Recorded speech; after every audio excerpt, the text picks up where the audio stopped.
ছোট ও ক্ষুদ্র খামারি ভাইদের জানাই আসসালামু আলাইকুম। আপনারা কিভাবে 50 অথবা 100 ব্রয়লার মুরগির বাচ্চা কিভাবে এই শীতের ভিতরে ব্রুডিং করবেন। এখানে দেখেন আপনার 100 বাচ্চা ব্রুডিং আছে। এর ভিতরে যত শীত না লাগে সেই জন্য ব্রুডিং করে রাখা হয়েছে।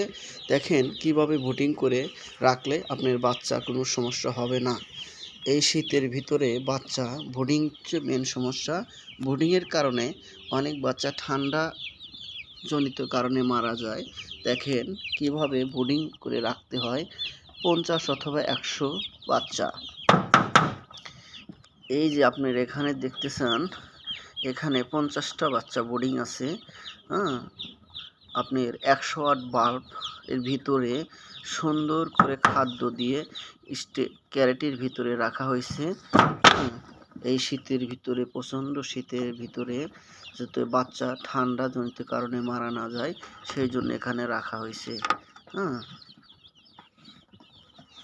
আচ্ছা, এ পাশে দেখেন ব্রুডিং আবার পুনরায় ঢেকে দিলাম। আবার এখানে দেখেন, এখানে 50টা বাচ্চা রাখা আছে। দেখেন এখানে 50টা, এখানে বাচ্চাগুলো সুন্দরভাবে তাপ নিচ্ছে যাতে বাচ্চা কোনো তাপের সমস্যা না হয়। আবার পুনরায় ঢেকে দিলাম। দেখেন এখানে আপনার 100 বাচ্চা ব্রুডিং করে রাখা হয়েছে।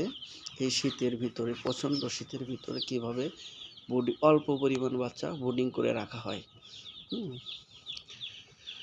ভিডিওটা ভালো লাগলে সবাই শেয়ার করবেন এবং আপনি নিজে দেখুন এবং অন্য কাউকে বা অন্যজনকে ব্রুডিং কীভাবে করতে হয় তাকে দেখতে সাহায্য করুন এবং কি এভাবে পরামর্শ দেন যেহেতু অল্প পরিমাণ বাচ্চা ব্রুডিং করে রাখলে কোনো সমস্যা না হয়। সবাইকে জানাই আসসালামু আলাইকুম।